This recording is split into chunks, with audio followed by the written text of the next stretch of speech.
Salut à toutes et à tous, bienvenue sur ma chaîne Ciné-Série Galaxy. Aujourd'hui on se retrouve pour parler d'une comédie américaine. Ça s'appelle Nos pires amis ou Vacation Friends, le titre original. Ça débarque sur Disney+, avec John Cena au casting. Je vous en parle dans une courte critique, juste après le générique.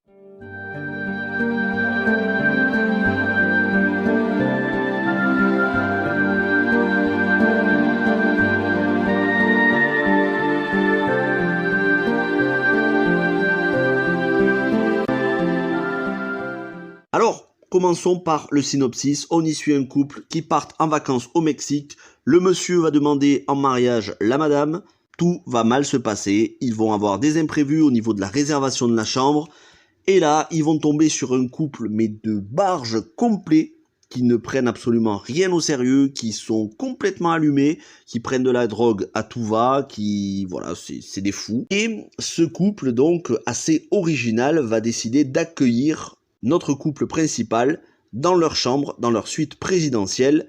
Et là, ils vont passer une semaine de folie. Et ensuite, 7 mois après, notre couple principal va se marier et ils vont voir ses amis de vacances qui n'étaient pas prévus débarquer à leur mariage. Et là, ça va être une catastrophe. Voilà pour le synopsis. Je ne pense pas vous spoiler quoi que ce soit. Tout est dans la bande-annonce. Sachez que ce film n'a aucune originalité, mais il ne faut pas aller chercher du côté de l'originalité parmi les points forts. Son point fort, c'est John Cena. Et John Cena, donc, c'est l'acteur principal de ce film. Je ne connais pas les réalisateurs, j'ai regardé leur filmographie, j'ai cru comprendre que c'était leur premier film. Tout comme les producteurs, les scénaristes, j'ai pas vraiment cherché à me renseigner là-dessus. Je me suis surtout renseigné sur le casting. John Cena, c'est un habitué des comédies américaines. Il est très bon dans ce domaine. Vous avez pu peut-être le voir, en tout cas moi je l'ai vu dans Sisters avec Amy Poehler et Tina Fey. Je l'ai vu dans Crazy Amy avec Amy Schumer. Je l'ai vu dans Very Bad Dads 1 et 2 avec l'immense Will Ferrell au casting ainsi que Mark Wahlberg.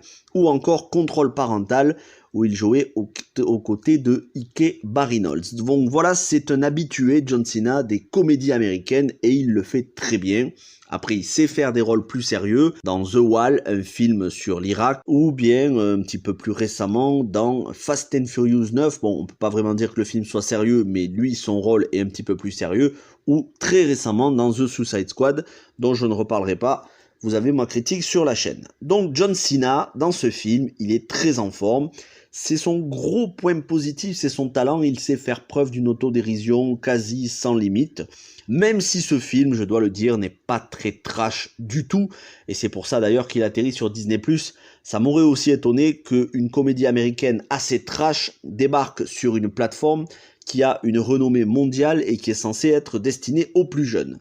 Pour le reste du casting, on a Lil Rel Howery que vous avez pu voir récemment dans Bad Trip, dont j'ai fait la critique sur la chaîne, ou qui, dans un de ses premiers rôles, avait joué dans Get Out de Jordan Peele.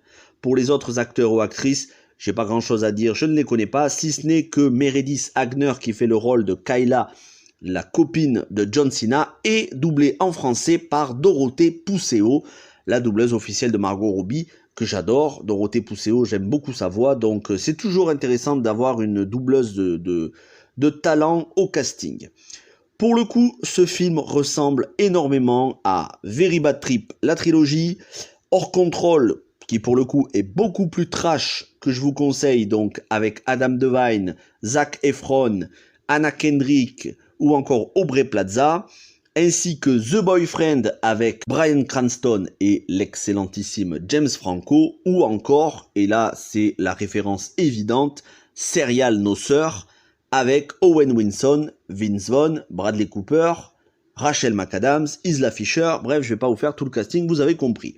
Autrement dit, c'est un film qui n'a pas d'originalité, des gens qui s'incrustent, qui veulent taper l'amitié, à un mariage, tout s'effondre, mais au final, on a une jolie morale sur l'amitié. C'est quelques vannes d'humour qui marchent plutôt bien par moment, et c'est une bonne petite morale familiale à la fin du film. Sur l'amitié, qu'est-ce que l'engagement, voilà les principaux arguments de ce film. Par contre, en matière de points négatifs, une réalisation digne d'un téléfilm ou d'un épisode des Feux de l'amour ou de Dallas, mais en moins bien. Un casting en dehors de John Cena et de un ou deux autres acteurs, un casting qui est aux fraises carrément, hein. On peut pas dire qu'il joue bien, il joue très mal. Surtout Andrew Bachelor qui est toujours assez tête à claque dans les rôles qu'il peut avoir. Acteur, voilà, Andrew Bachelor, je vais pas vous faire sa filmographie, vous regardez sa photo, vous allez vous dire « Ah oui, je le connais, je l'ai déjà vu quelque part », bon, il est très désagréable, on a envie de lui mettre des gifles. Les acteurs ou actrices dans le film ne sont pas d'un très grand talent, je vous dis, on a vraiment l'impression de voir un téléfilm ou un épisode de télé-réalité du style, vous savez, toutes ces femmes qui sont regroupées et qui parlent de mariage, qui critiquent les robes, voilà, on a l'impression de voir ça. L'humour à certains moments est parfois ridicule et gênant. C'est bancal, on a des bonnes blagues, on en a des mauvaises, on a des passages qui sont assez amusants, voire touchants, comme on a des passages désagréables. Est-ce que c'est un film qui méritait de se retrouver sur Disney+? Je pense que s'il n'y avait pas eu John Cena au casting, il ne serait pas retrouvé sur Disney+, du tout. On n'en aurait pas entendu parler du tout, parce que c'est un film, voilà, qui n'a aucune originalité.